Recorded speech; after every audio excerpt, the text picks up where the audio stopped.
자, 오늘 시편 133편 1절부터 3절 또 히브리서 11장 6절의 말씀을 공부해서 예배 자격의 회복이라는 제목으로 은혜를 나누고자 합니다.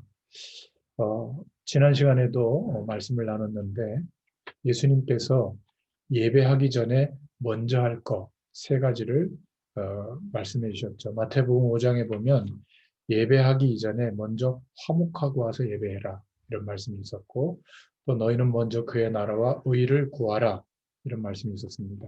또 너희는 먼저 형제 눈에 있는 티를 보지 말고 내 눈에 박힌 들보부터 보라 말씀해 주셨습니다.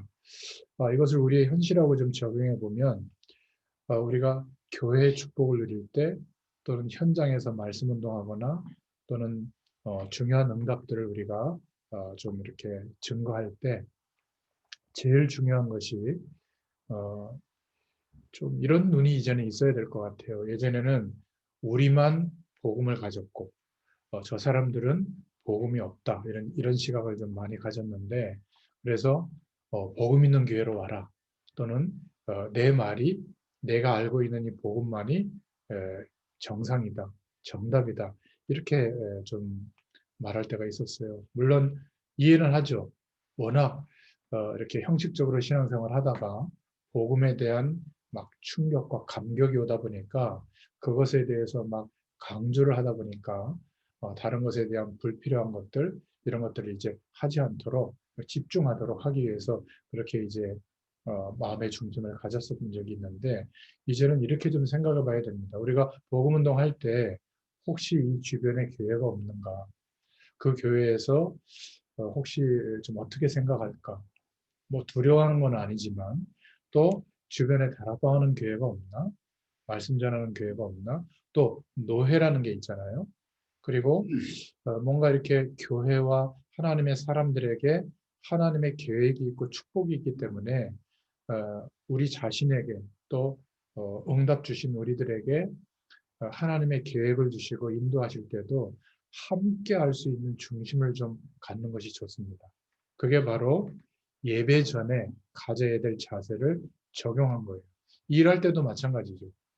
무조건 내가 일에 대해서 성공하고 다른 사람은 어떻게 되든지 말든지 그냥 하나님이 나만 막 축복하고 이게 아니라 함께하기 위해서, 이거는 뭐 보편적 인류애를 말하거나 뭐 동지의식을 말하거나 어려운 사람들을 돕는다 그런 거 이전에 복음 속에 있는 사람이 가져야 될 진짜 중심이에요.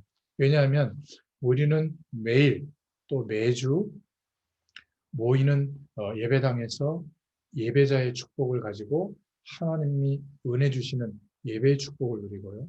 또 삶 속에서도 매일 예배자로서 예배의 축복을 누려야 되기 때문에 그렇습니다.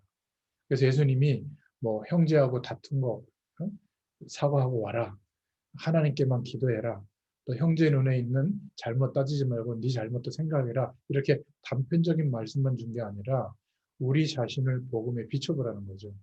어느 정도 시간이 되면 교회는 성장합니다.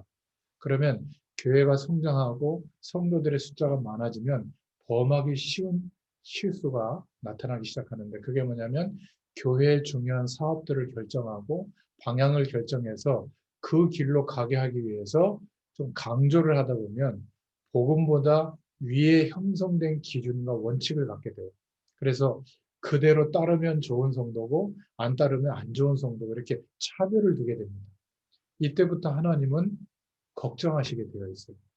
그리고 우리도 모르는 사이에 하나님이 전 세계 교회를 축복하시고 모든 교회와 성도들을 축복하셔서 하나님이 지금도 시대 시대마다 움직이고 계시는 방향들이 있거든요.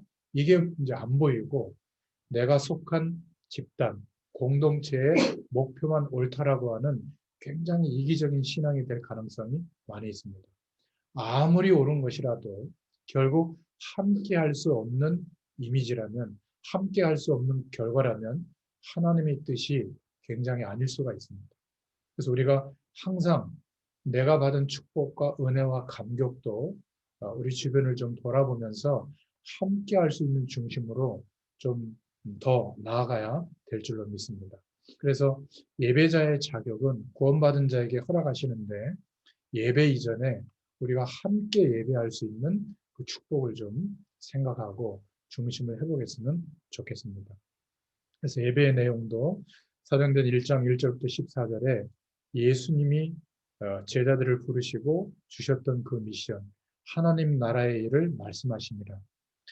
하나님의 임재를 경험하게 하시고 이 유대 나라와 로마까지도 다 멸망하게 될 것인데 땅 끝까지 내가 속히 심판주로 오게 될 그날까지 속히 땅 끝까지 이 복음이 증거되어지도록 그 방향을 주셨죠. 그런데 그 일을 본인들의 힘으로 할 수 없기 때문에 예수님께서 약속하신 것이 약속된 하나님께서 약속해 주신 성령을 받게 될 것이다. 그러면 권능을 받고 땅 끝까지 하나님이 준비해 두신 증인이 될 수 있는 응답의 문이 열릴 것이다. 약속해 주셨는데 그 약속을 붙잡고 모여서 하나님의 약속을 기대하는 것이 예배의 시작이었어요. 우리는 신앙생활을 좀 하다 보면 교회에 속하게 되고 교회의 중요한 방향과 목적을 따라 또 부서에 들어가게 되고 활동을 하게 됩니다. 또 헌신도 하게 돼요. 그러다 보면 이제 직분도 이제 중직자가 되고 이렇게 하다 보면 교회의 이런저런 일과 헌신의 일이 주일날 예배당에 와서 예배로서의 예배자로서 축복을 누리는 것보다 그 주변의 일이 더 많아질 수가 있어요. 만약에 여러분들의 신앙이 예배의 감격과 은혜보다 그 교회의 일과 헌신 때문에 힘들어한다면 좀 교회의 일은 우리가 평생 할 수 있으니까 좀 중단해도 됩니다. 제 신앙의 양심은 좀 예배의 감격 속으로 예배자의 축복 속으로 들어갈 수 있기를 축원드립니다. 그게 훨씬 교회와 우리 개인에게도 유익이 되고요. 또 삶에도 현장에도 하나님의 역사가 나타나는 시작이 됩니다. 그래서 예배의 축복은 다른 것이 아니라 하나님께서 초대교회가 시작되어졌을 때 약속해 주신 그 약속을 우리도 기대하고 모이는 겁니다. 혼자 예배할 때도 마찬가지입니다. 우리가 기대하고 이루어야 될 현실적인 목표와 응답들은 하나님이 있어야 될 줄을 이미 알고 계세요. 그거는 조금 멈추시고 예배할 때만큼은 예배자로서 하나님의 은혜를 정말 사모하는 중심이 있으시기를 축원드립니다. 여러분 산업 현장에 계신데 하나님이 여러분을 볼 때 왜 그 산업 현장에 여러분이 있는지 하나님도 알아야 되거든요. 우리의 중심과 이유가 요즘 메시지 나오는 대로 컨셉이 있어야 돼요. 하나님이 나에게 주신 컨셉. 그래서 24시간 내가 그 하나님의 이유 때문에 하루 전체를 쏟아부어도 아깝지 않을 그 방향성이 믿음으로 딱 붙잡아져 있어야 되거든요. 저는 감사하게도 오랜 시간 기도하는 중에 그 방향과 이유가 이제는 24시간 되고 있어요. 그러면요, 하루 전체가 응답입니다. 아무런 일이 없는데 그건 더 큰 응답이에요. 하나님이 하고 계시는 것을 볼 수 있는 시간이 온 거거든요. 그래서 예배자로서 서는 것, 특히 예배당에서는 그런 분위기가 있으니까 합니다. 예배 분위기가 있으니까. 그런데 삶 속에서 매일 예배자로서 하나님과 교제하며 예배의 축복을 누리는 그 은혜가 반드시 있어야 될 줄로 믿습니다. 그러면 사도행전 2장 1절부터 47절에 초대교회에서 시작된 예배의 축복이 우리에게도 경험되게 해주십니다. 핍박과 어려움이 극심했는데 사도행전 11장 19절부터 30절에 오히려 안디옥 교회에서 시작된 예배의 축복은 예루살렘 교회보다 지경이 더 넓어졌죠. 이방인들과 왕들을 향해서 바울에게 허락하셨던 그 축복이 안디옥 교회에서는 실제로 역사했습니다. 그랬을 때 오히려 기근이 들었는데도 본교회였던 예루살렘 교회에 부조를 보낼 만큼 하나님의 축복을 전달하는 응답도 누렸고요. 결론적으로 그 당시에 땅끝이었던 로마 복음화할 수 있었던 로마서 16장 그 사람들이 누렸던 응답. 아마 이 사람들은 우리처럼 이런 대면 예배는 거의 없었을 거예요. 뭐 카타콤에 숨어서 예배드리기도 하고 로마 10명의 황제가 핍박했을 때는 뭐 그냥 찬송도 못 불렀을 겁니다. 제가 중국에 예전에 갔을 때 시골 마을에서 뭐 이렇게 거기는 5가구당 뭐 이렇게 신고를 하는지 한 사람씩 예배당에 오는데 그 예배당도 아니에요. 그 어떤 가정집에 모이는데 한꺼번에 가면 신고당하니까 한 명씩 2시간 동안 모여요. 예배 시간 2시간 전에 모여서 찬송을 하는데 소리 안 내고 가사만 입으로 그냥 옹얼옹얼도 아니고 그냥 침묵하면서 입으로만 이렇게 해요. 뭐 얼마나 은혜가 되든지. 그리고 제가 돌아와 가지고 교회에서 예배 드리는데 막 찬송할 수 있는 게 얼마나 축복인지 말이죠. 그때가 이제 가끔 생각이 나는데 예배의 감격을 놓칠 때는 저는 그런 어떤 아주 중요한 은혜 시간들이 생각이 납니다. 그래서 이 초대교회 주셨던 그 축복을 누리면 마태복음 16장 16절에 그 고백을 통해서 예수님이 베드로에게 약속하셨던 응답이 오죠. 반석같이 여기시고 그 복음에 대한 고백과 감격 위에 하나님의 임재를 허락하시는 교회가 형성되어지는 축복. 그리고 예수 이름의 권세를 허락하셔서 어떤 저주의 배경도 세상 배경도 넘어설 수 있고 오히려 흐름을 바꿀 수 있는 응답을 우리에게 허락하십니다. 기도 응답의 열쇠도 허락해 주셨죠. 하나님만 주실 수 있는 응답이 옵니다. 세상에서 노력해서 얻는 그런 응답과는 비교할 수 없는, 지난 시간에 제가 단어적으로 설명했는데 재창조의 역사가 우리에게 예배할 때마다 임하게 되는 줄로 믿습니다. 마태복음 28장 16절부터 20절에 약속되어진 대로 하늘과 땅의 권세를 가지신 예수님의 권세가 예배할 때마다 우리가 있는 곳에 우리 인생에 임하게 될 줄로 믿습니다.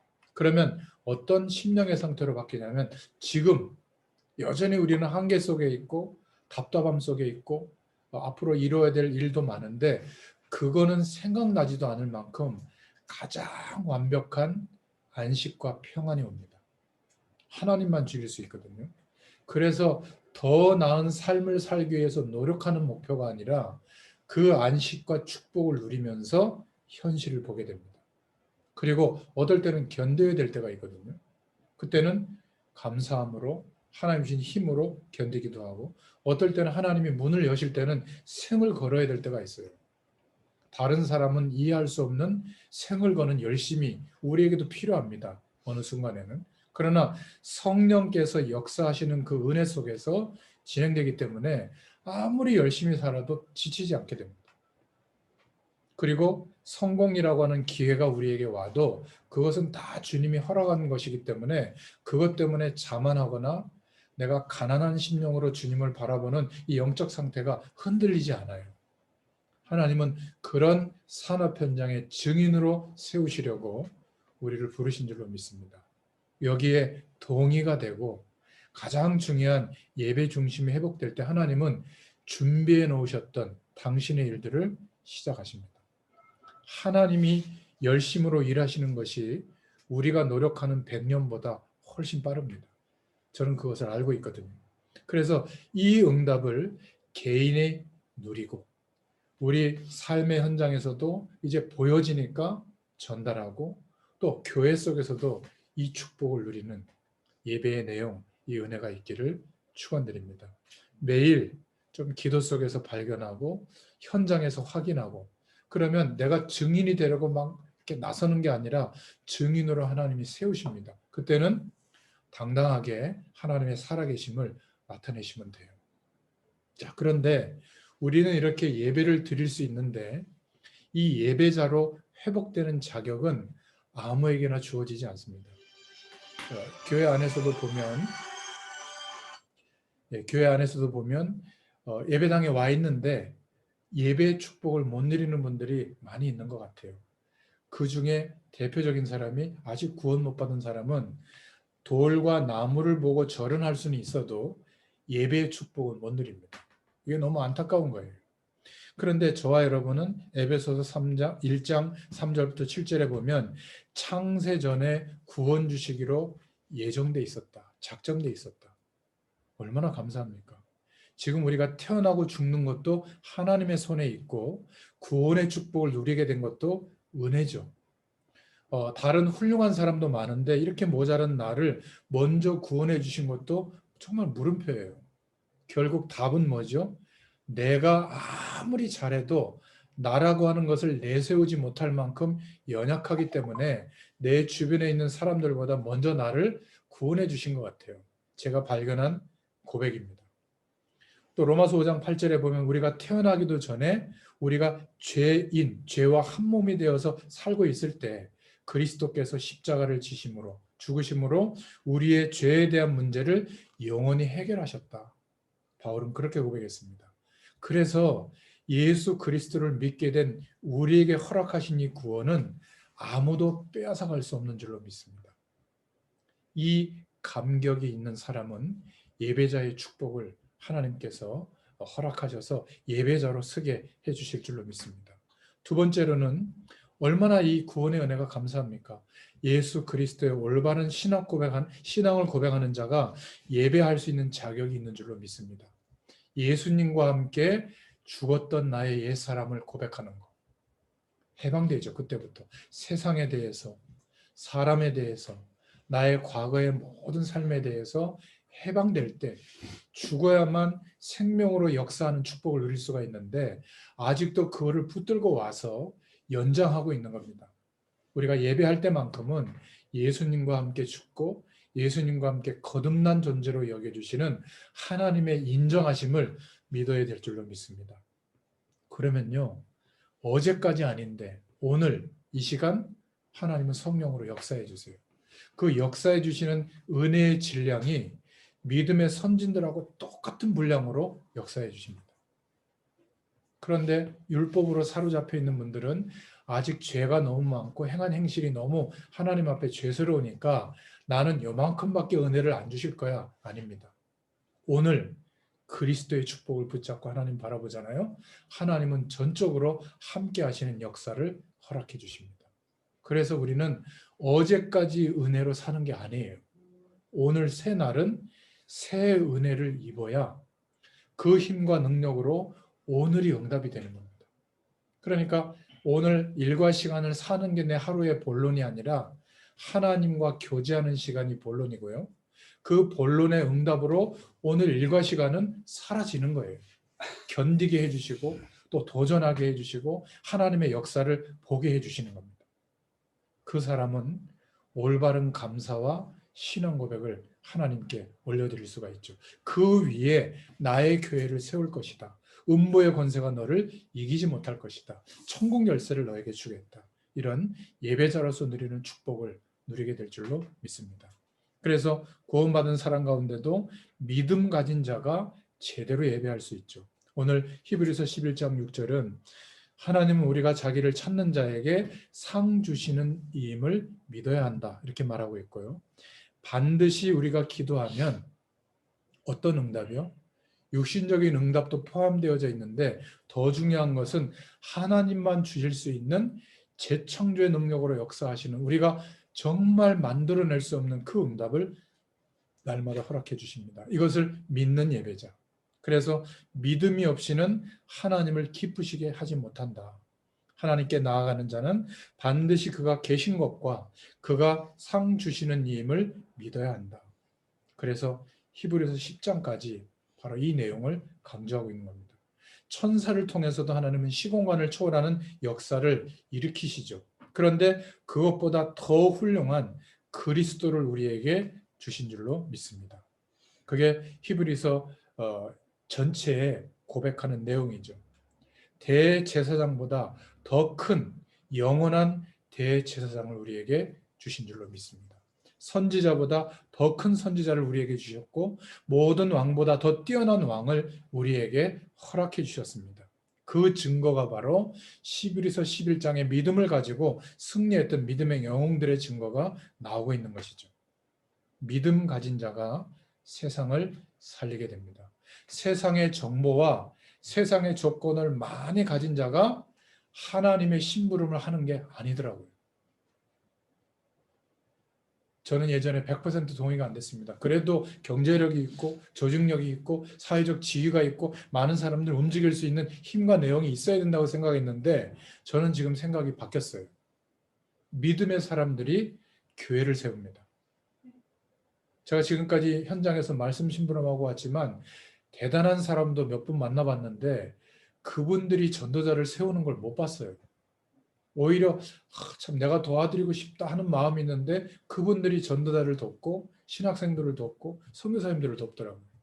그리고 교회에 이렇게 건축하거나 중요한 일이 있을 때 보면 그분들이 어떤 분은 남편의 핍박에 주부 보면서 맨날 챙기는 분들이 있어요. 저희 장모님.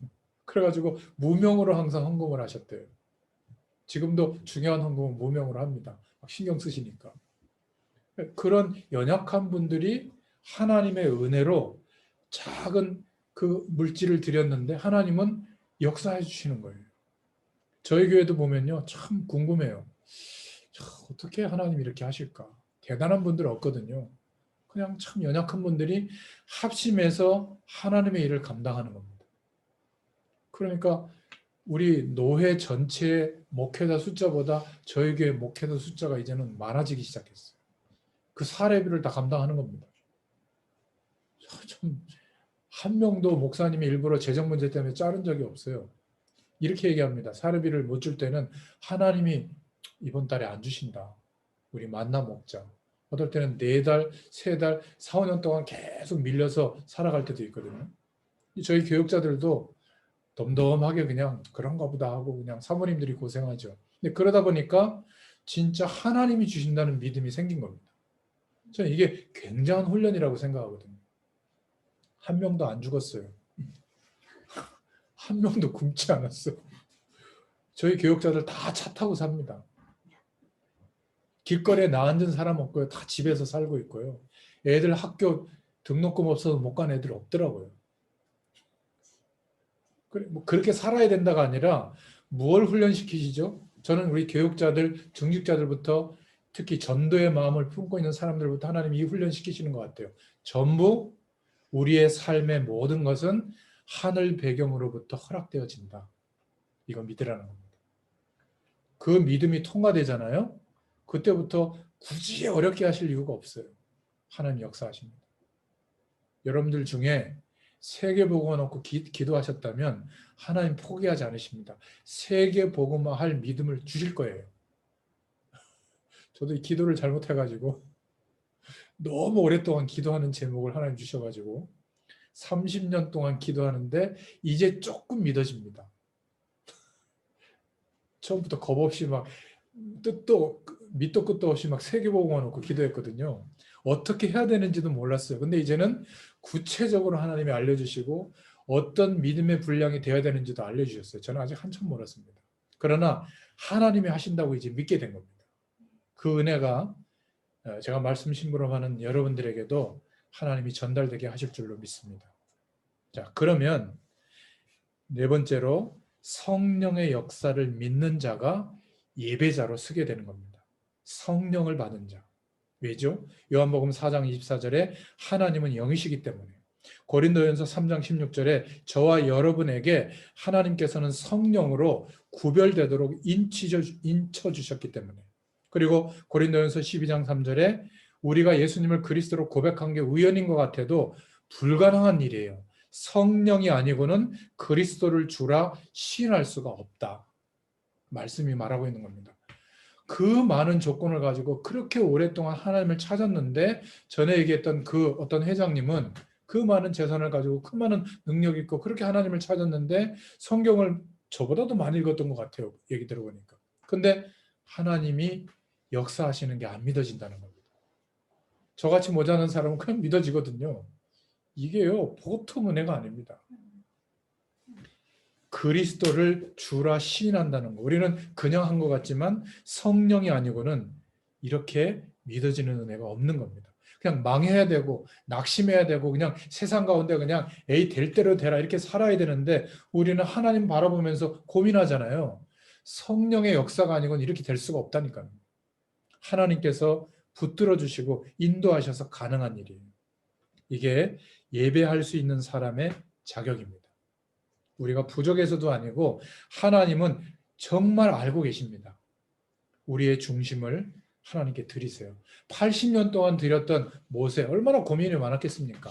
하나님의 작정하신 때가 되면 하나님의 역사하시는데요. 세상의 이론으로는 설명이 안 됩니다. 이미 우리는 그 은혜 속에 들어온 줄로 믿습니다. 그래서 세 번째로 마지막으로 감사를 회복함으로 하나님께 예배하자. 시편 100편 4절에 감사함으로 왕의 부름을 받았을 때 궁정에 들어가는 것처럼 감사함으로 예배를 회복하자. 그래서 바울은 가장 어려움을 많이 겪고 고통 중에 있고 대적이 많았지만 모든 바울 서신에는 하나님께 감사한다. 이 감사의 고백이 있었던 겁니다. 왜죠? 복음을 소유하고 있었고 복음의 능력으로 역사하시는 임마누엘의 축복을 누렸기 때문에 감사할 수 있었던 겁니다. 모든 일에 감사한다.